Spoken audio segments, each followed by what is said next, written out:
और इस गूंगी बहरी सरकार को और दो मुँहे सरकार को हम ये कह देना चाहते हैं कि जो तुम्हारा मनसा है, वोट हमारा, राज तुम्हारा नहीं चलेगा, नहीं चलेगा। कि अगर यूनिवर्सिटी में, महाविद्यालयों में जातिगत प्रताड़ना नहीं होती है तो छात्र आत्महत्या क्यों कर रहे हैं?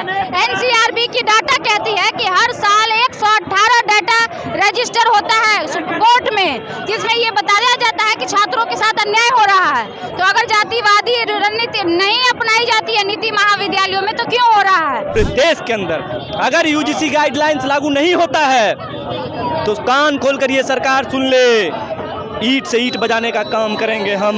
और मैं बार बार कह रही हूँ कि इस एक्ट को पढ़ने की आवश्यकता है। चंद मनुवादी जो अफवाह फैला रहे हैं, मैं पूछना चाहती हूँ 50% आबादी है ना जी महिलाओं का, आधी आबादी महिला मानी जाती है ना, महिलाओं सभी महिलाओं के लिए है, महिला में नहीं ना वर्गीकरण है कि सवर्ण की महिला नहीं यूज कर सकती है, सवर्ण की महिलाएं भी नहीं यूज कर सकती। तो आप समझिए ये जो लोग हैं जो रोक लगा रहे वो महिला विरोधी लोग हैं।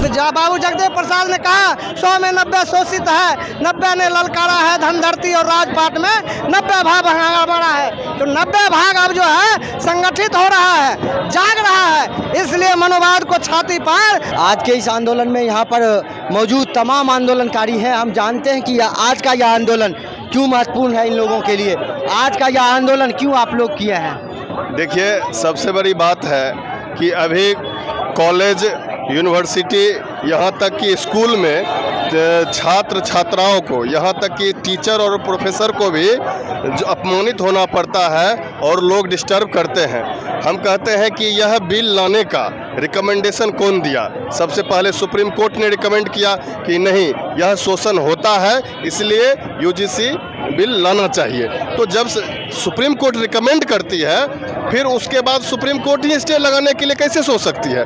तो कहीं ना कहीं सरकार अपने वोट की रोटी सेकने के लिए यह तमाम काम किए, पहले लागू करने का खेल किए और कोर्ट के माध्यम से यह सरकार ही स्टे लगाने का काम किए हैं। यह कोर्ट का मानसिकता और सरकार की मानसिकता बिल्कुल मिली हुई है।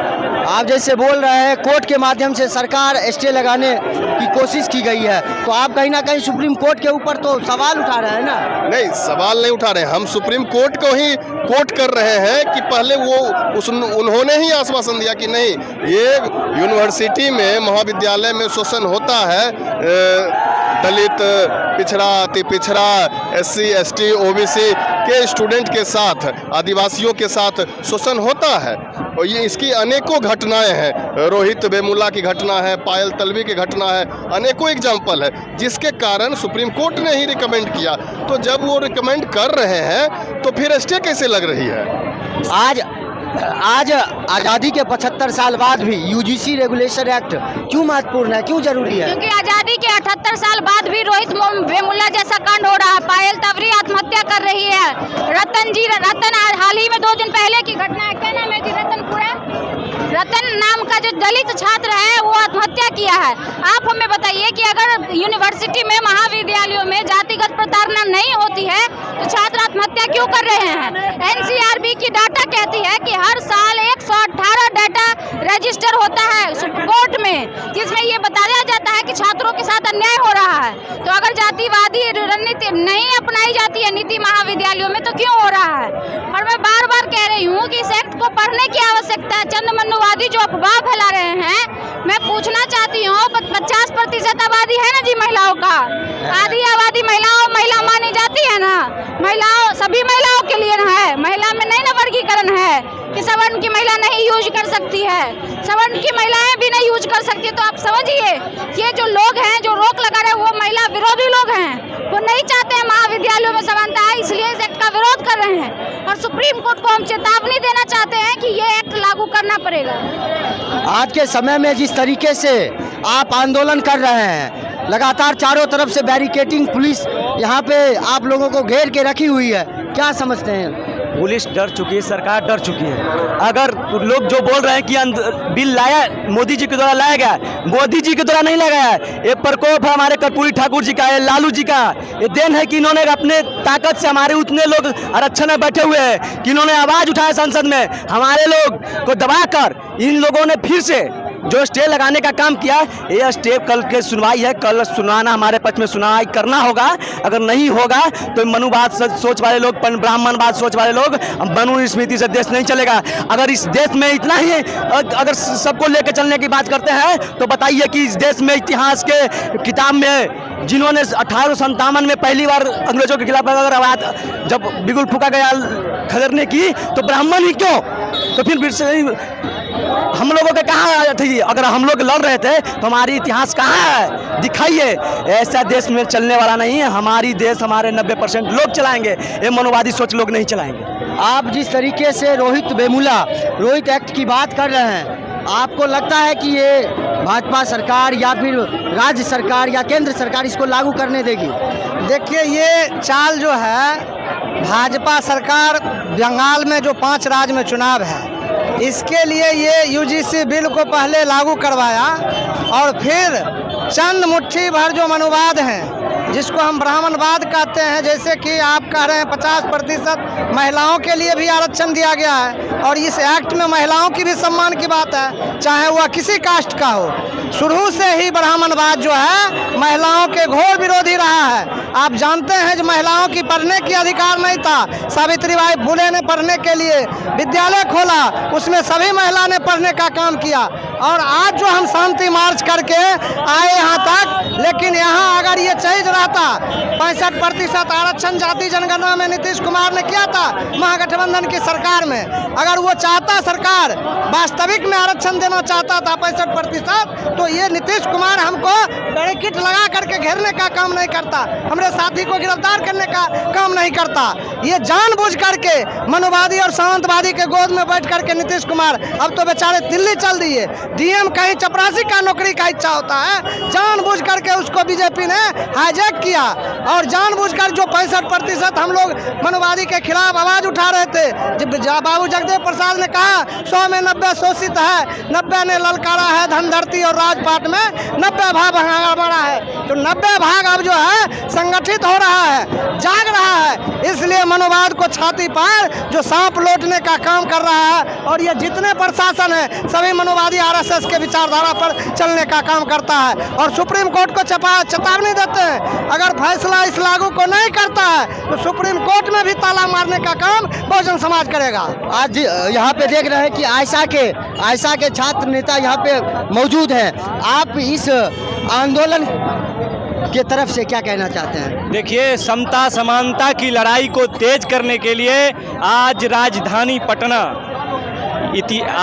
पटना गवाह बन रहा है। इस चीज़ को लेकर छात्र नौजवान इस पटना के डाक बंगला चौराहा पर अपना उपस्थिति दर्ज करवा रहे हैं और इस गूंगी बहरी सरकार को और दो मुँहे सरकार को हम ये कह देना चाहते हैं कि जो तुम्हारा मनसा है, वोट हमारा, राज तुम्हारा, नहीं चलेगा। यूजीसी गाइडलाइंस को तुमको लागू करना होगा पूरे देश के अंदर। अगर यूजीसी गाइडलाइंस लागू नहीं होता है तो कान खोलकर ये सरकार सुन ले, ईंट से ईंट बजाने का काम करेंगे हम, समझ गए ना? आप जिस तरीके से बेगूसराय से यहाँ आए, तो बेगूसराय के जो अभी वर्तमान सांसद गिरिराज सिंह जी हैं, तो गिरिराज सिंह जी का घेराव क्यों नहीं करते हैं? गिरिराज सिंह का घेराव करें। राजभवन का जब घेराव है, गिरिराज सिंह क्या है जी? क्या चीज है वो? आज राजभवन का घेराव कर रहे हैं और इस डबल इंजन की सरकार को चेता देना चाहते हैं कि यूजीसी गाइडलाइंस को पूरे कैंपसों के अंदर लागू करना होगा। आपको पता है कि रोहित वेमुला, अगर यूजीसी गाइडलाइंस लागू नहीं हुआ तो रोहित वेमुला जैसे, पायल तड़वी जैसे, दर्शन सोलंकी जैसे हजारों छात्र नौजवान कैंपसों के अंदर मारे जाएंगे। जातिगत भेदभाव के कारण हजारों छात्र अपनी पढ़ाई को छोड़ देते हैं, वो अपनी पढ़ाई छोड़कर गांव घर की ओर चले जाते हैं, इतनी भेदभाव है। गिरिराज सिंह का नाम सुन के इतना गुस्से में क्यों आ जाते? अरे गिरिराज सिंह क्या है जी? सांसद है, अरे गिरिराज मंत्री है, कुछ नहीं है, वो बिना पेंदी के लोटा है। कौन सतेली पुताऊ कोना, समझ गए ना? वो हिंदू मुस्लिम के सिवा और कुछ नहीं करते। गिरिराज सिंह का आप नाम लेते हैं, किसी काम का उसका गिनती करा सकते हैं? केंद्रीय मंत्री तो है वो, बताइए कोई काम क्या है जनता के हित में? वो सिर्फ जो है वो मीट खाने वाला है, झटका मीट का प्रचार करेगा, उसको जनता की समस्या से जरूरत नहीं है। कल ही पप्पू यादव ने कहा जिस समय हम सांसद में थे उस समय आप पैदा भी नहीं गिरिराज सिंह लिए थे। वो तो अलूल झलूल का नेता रखता है बीजेपी, ताकि कुछ से कुछ बोलता रहेगा। फायर ब्रांड कहते हैं, वो तो अनुमान फैलाने वाले लोग हैं। आप पप्पू यादव की तुलना गिरिराज सिंह से कर रहे हैं। अरे पप्पू यादव की तुलना में गिरिराज सिंह कहाँ से आएगा? पप्पू यादव जब सांसद में था तब पप्पू यादव के सामने हम गिरिराज का कहीं नामो निशान नहीं था। तो अभी तो गिरिराज केंद्रीय मंत्री है ना। केंद्रीय मंत्री रह के क्या करेगा? आपको भी मंत्री बना देगा तो उससे क्या होगा? बिहार में कल परसों फिर मुख्यमंत्री बनेगा, वो क्या करेगा? कुछ करेगा बीजेपी का? दिल्ली में रेखा गुप्ता क्या कर रहा है? मोहन यादव क्या कर रहा है? क्या कहा मोहन यादव को? जब मोहन यादव यूजीसी लागू करवाया तो कहा गद्दी छोड़ो भैंस चराओ मोहन यादव, कहा था ना। छुपा हुआ है, ये चीज चल रहा है। तो गिरिराज और कोई नेता नहीं है, वो सिर्फ जातिवाद फैलाने वाला है। उसको सिर्फ हिंदू मुस्लिम लड़ाने का काम करता है, उन्माद फैलाने का काम उसका है, और उसका कोई काम नहीं है। आप देख सकते हैं जिस तरह यूजीसी रेगुलेशन 2026 लागू करो की तख्ती लेकर ये है। आप क्या कहना चाहते, क्या मांग है? हम रोहतास जिला से चल कर आए हैं, शेरशाह सूरी की धरती से। अच्छा। और अति पिछड़ा जात हम पाल जाति से आते हैं, पेरियार के वंशज से आते हैं। और इस यूजीसी बिल लागू होने से तमाम दलित पिछड़ा अति पिछड़ा 75% आबादी को फायदा होगा। और ये बीजेपी जो ये घुटना टेक रही है, इस लागू नहीं कर रही साहब, जबकि पारित हो चुका है। इसे तमाम लोगों जो विश्वविद्यालय में देखिए कितना अति पिछड़ा दलित प्रोफेसर हैं, गिने चुने मिलेंगे, सब ऊंची जातियों को मिलेंगे। इसलिए पूरा समाज के नवयुवक छात्र बिहार से आगाज कर चुका है। बिहार की धरती है, यहाँ चिड़ियों को भी हल्दी लगता है। आप देख रहे हैं जिस तरीके से यहाँ पे लगातार आंदोलन में पूरी तरीके से ये लोग मुस्तैद हैं, और ये लोग चाहते हैं कि यहाँ यूजीसी रेगुलेशन एक्ट लागू हो। ये लोग राजभवन मार्च करने घेराव को लेके यहाँ पहुँचे हैं। धन्यवाद।